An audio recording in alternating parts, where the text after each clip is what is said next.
if you're one of the many people who are wrestling with the idea of downsizing and just don't know where to start, here, let's tackle this together.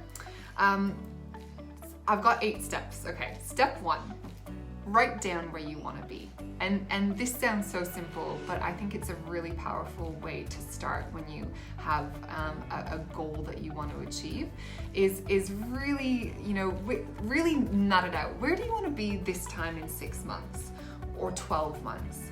Are you, and don't just say it and don't just be general, but get really specific on this. So, I think when we have a clear goal, it's a lot easier to stay focused on and maintain a positive perspective on and mindset on things when we have to go through a tough process in order to achieve it.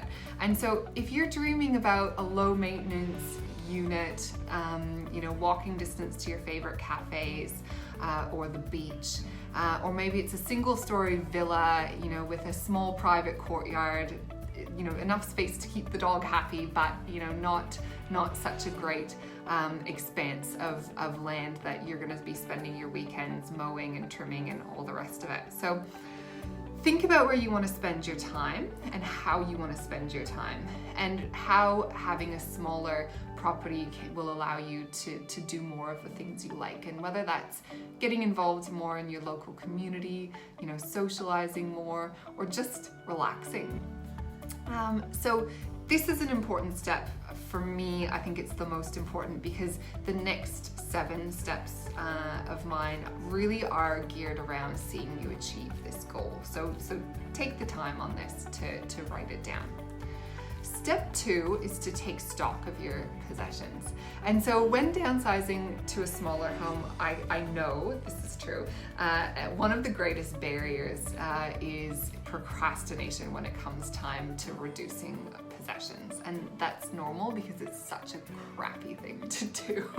But it's time to get realistic about, what you need, what you will and what you won't need in your new home. And so, if you dream about sipping pina coladas poolside by your fully serviced resort style, apartment, then you probably won't need a hedge trimmer. And so you don't have to get rid of it right now, but I do recommend really taking stock and again, write it down. So separate it out into these categories. 1, write down what you have. Don't count your underwear, but we're adults here. Write down what you have. And write down what you want to take with you. What is a definite must take? What will you give away or sell? And what will you throw away?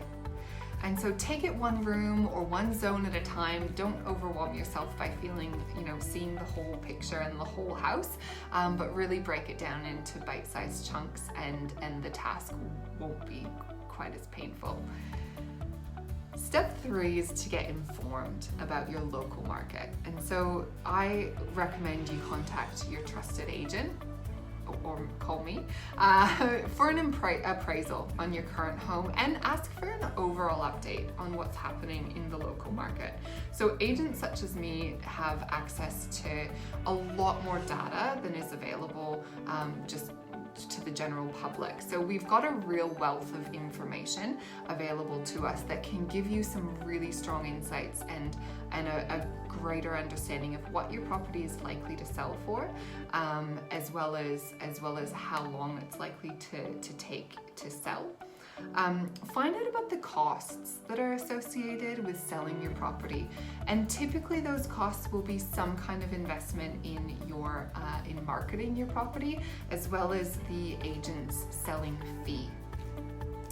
Your agent can also give you advice around, ideas on how to maximize the sale price of your property. So, I do recommend picking your agent's brain with their ideas on how to get your property, simple ways to get your property to a point where it's going to appeal to the most and best buyers out there.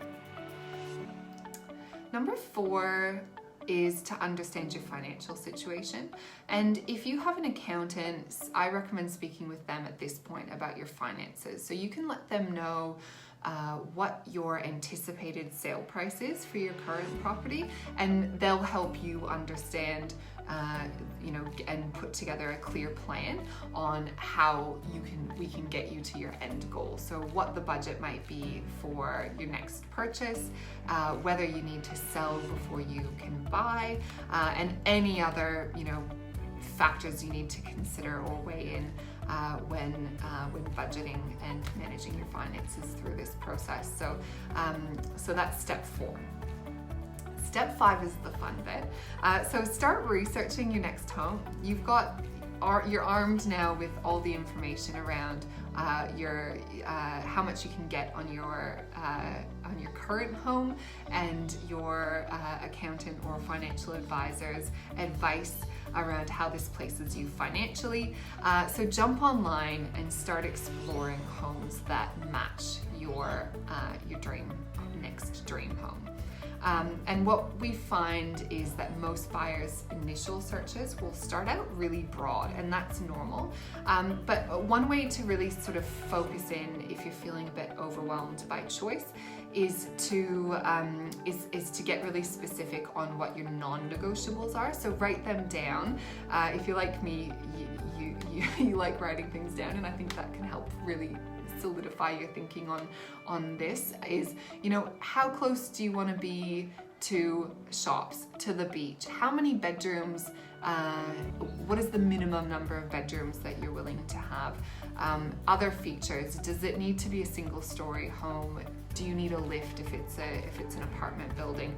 So if you're feeling overwhelmed still by choice or underwhelmed by lack of it, talk to your agent, and so someone like me would be very happy to give you some good steers and some ideas around maybe some suburbs that you hadn't thought about, or new buildings that I know about that are due to complete building if they're off the plan, or just some other prompters that might give you a bit more of a solid understanding or solid thinking around where you want to buy. Step 6 is communicate your plan with loved ones. And so if you haven't done it already, let your friends and your family know what your plans are. Your children might have possessions stored with you, and they might want to, take time to go through that and collect them. So give them sufficient time to do this, and I find that really helps keep the harmony in the family. And be mindful, this could be an emotional time for them as well, particularly if they grew up in the home. Your friends and neighbors can also be a really great support during this period. So let them know your plans. They might even surprise you with helpful recommendations, such as tradies who can assist with any maintenance work that you've identified. And I mention neighbors because they can be some of your greatest champions when selling your house. And whilst I'm sure it's for very pure intentions, there's also a motivation for them to see your property sell at the very best possible sale price, because that's going to elevate the value of their home as well. So if you're comfortable, I recommend just letting those people close to you know what your plans are. And as I say, they just may surprise you with what they have to offer. That brings us to 7, step 7 of 8. If you're still with me, thank you.